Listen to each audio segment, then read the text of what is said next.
ಹಾಡಹಗಲೇ ಮನೆಗೆ ನುಗ್ಗಿ ಚಿನ್ನಾಭರಣ ಹಾಗೂ ಹಣ ದರೋಡೆ ಮಾಡಿರುವ ಘಟನೆ ರಾಯಚೂರು ಜಿಲ್ಲೆಯ ಮುದಗಲ್ ಪಟ್ಟಣದಲ್ಲಿ ಇಂದು ಶುಕ್ರವಾರ ಬೆಳಗ್ಗೆ ಜರುಗಿದೆ.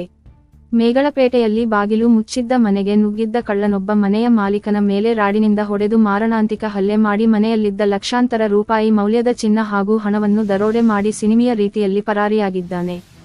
ಬೆಳಗ್ಗೆ 11 ಗಂಟೆ ಸುಮಾರಿಗೆ ನೀಲಪ್ಪ ಹುಣಸೆಗಿಡ ಎಂಬುವವರ ಮನೆಯಲ್ಲಿ ದರೋಡೆ ನಡೆದಿದೆ. ಮನೆಯವರು ಹೊರಗಡೆ ಹೋಗಿ ಮನೆಗೆ ಬಂದಾಗ ಕಳ್ಳನೊಬ್ಬ ಮನೆಯಲ್ಲಿ ಇರುವುದನ್ನು ಗಮನಿಸಿದ್ದಾರೆ. ಕೂಡಲೇ ಕಳ್ಳನನ್ನು ತಡೆಯಲು ಯತ್ನಿಸಿದಾಗ ನೀಲಪ್ಪ ಹುಣಸೆಗಿಡ ಎಂಬುವರಿಗೆ ರಾಡ್ನಿಂದ ತಲೆಗೆ ಒಡೆದು ಮನೆಯಲ್ಲಿದ್ದ ಸುಮಾರು 2 ತೊಲೆ ಚಿನ್ನ ಹಾಗೂ 6 ಲಕ್ಷ ರೂಪಾಯಿ ಹಣವನ್ನು ದೋಚಿ ಪರಾರಿಯಾಗಿದ್ದಾರೆ.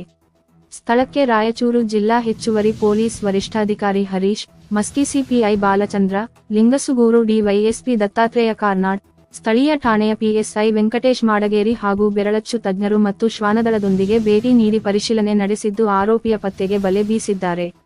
ಈ ಸಂದರ್ಭದಲ್ಲಿ ಶಾಸಕ ಮಾನಪ್ಪ ವಜ್ಜಲರ ಆಪ್ತ ಸಹಾಯಕ ಫಕೀರಪ್ಪ ಕುರಿ, ಪ್ರಮುಖರಾದ ಅಯ್ಯಪ್ಪಯ್ಯ, ಜ್ಞಾನಪ್ಪ ಸೇರಿ ಅನೇಕರು ಇದ್ದರು. Bureau report Vikas news Kannada Lingasugur.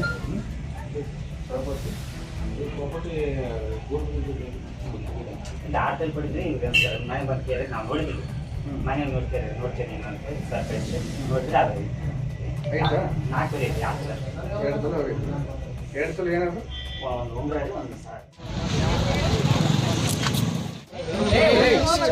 ಬರ್ರಿ ನೀವು ಯಾಕೆ ಬರತ್ರಿ ನೀವು